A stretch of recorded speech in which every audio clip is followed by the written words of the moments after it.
morning, dear student. Welcome back to our next Hindi class. Previous video में हमने वचन की का फर्स्ट नंबर का नियम पढ़ा था। अब आज हम वचन का ही सेकंड नंबर का नियम पढ़ते हैं। तो एक बार हम रिवाइज कर लें कि हमने कौन सा नियम पढ़ा था वचन का। तो हमने एक वचन से बहुवचन बनाने का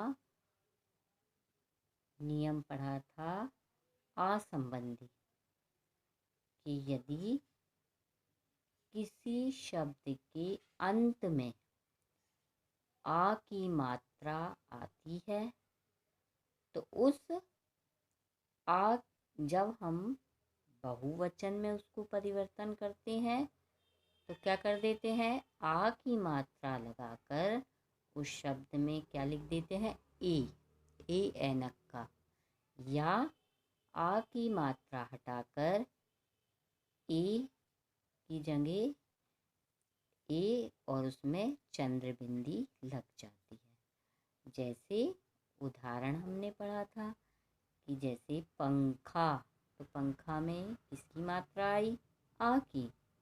अब हमने उसको बहुवचन बनाया तो क्या कर दिया, पंखे यानी ए की मात्रा लगा दी। और जैसे हमने लिखा माता, तो माता में किसकी मात्रा आई, आ की।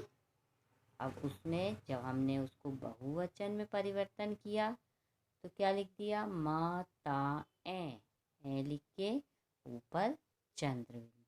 ठीक है। और ऐसे ही क्या लिखा, सभा, तो सभा में भी आ की मात्रा आई। अब हमने उसमें उसको जब बहुवचन में परिवर्तन किया तो क्या लिख दिया, सभाएं, ए लिख के ऊपर चंद्र बिंदी। ऐसे ही लड़का, लड़का में भी आ की मात्रा आई, तो लड़का को हम जब बहुवचन में परिवर्तन करेंगे तो क्या हो जाएगा, लड़के यानी ए की मात्रा। ठीक है। अब आज हम उसका सेकंड नियम पढ़ते हैं। तो आप लोग सभी बच्चे रेडी हो जाइए, पहले समझ लीजिए और इसके बाद इसको किस में उतारेंगे, अपनी CW कॉपी के पीछे यानी व्याकरण वाले पोर्शन में।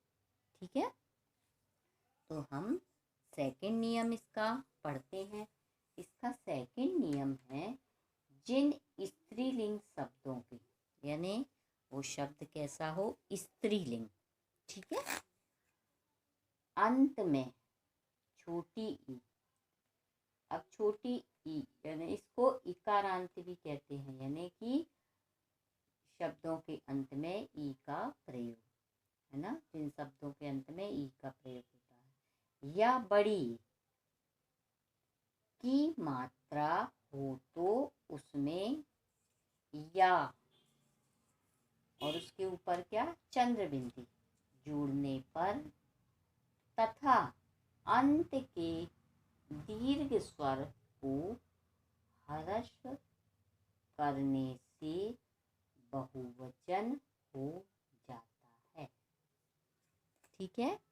पहले हमने पढ़ा, क्या पढ़ा, जिन स्त्रीलिंग शब्दों के अंत में छोटी ई या बड़ी ई की मात्रा हो तो उसमें या के ऊपर चंद्र बिंदी जोड़ने पर, तथा अंत के दीर्घ स्वर को ह्रस्व करने से बहुवचन हो जाता है। ठीक है। अब देखो, इस नियम को हम पहले समझते हैं। तो क्या लिखा है, जिन स्त्रीलिंग शब्दों के, यानी जब हम शब्द लेंगे तो क्या होगा, वो स्त्रीलिंग। ठीक है। क्या होता है, एक शब्द स्त्रीलिंग और एक पुल्लिंग, यानी जिससे स्त्री का आभास हो और पुल्लिंग में जिससे पुरुष का आभास हो। तो क्या लिखा है, जिन स्त्रीलिंग शब्दों में, तो जो स्त्रीलिंग शब्द है उसके अंत में, यानी आखिरी में क्या आ जाए, ई छोटी या बड़ी भी हो सकती है, ठीक है, की मात्रा हो तो उसमें जब हम बहुवचन उसको बनाएंगे तो क्या जोड़ देंगे उसमें, या। अब या के जोड़ेंगे, उसमें ऊपर क्या लगाएंगे, चंद्र बिंदी। जोड़ने पर तथा अंत के दीर्घ स्वर को, अंत में यानी स्त्री जैसे हमने लिखा तो बड़ी की मात्रा आएगी, और जब हम उसको बहुवचन बनाएंगे तो वही मात्रा कैसी हो जाएगी, छोटी होगी, है ना। यानी दीर्घ स्वर यानी बड़ी, और हर्ष यानी छोटा स्वर। हमने जब क्या पढ़े थे, संधि पढ़ी थी, तब हमने दीर्घ और ह्रस्व स्वर पढ़े थे, ठीक है ना। तो करने से क्या हो जाता है, बहुवचन हो जाता है, ठीक है बच्चों। तो आपको ये नियम समझ में आया होगा। अब नेक्स्ट वीडियो में हम आपसे फिर मिलेंगे और इसके कुछ उदाहरण आपको समझाएंगे, ठीक है। तो आप इसको रिवाइज करिए।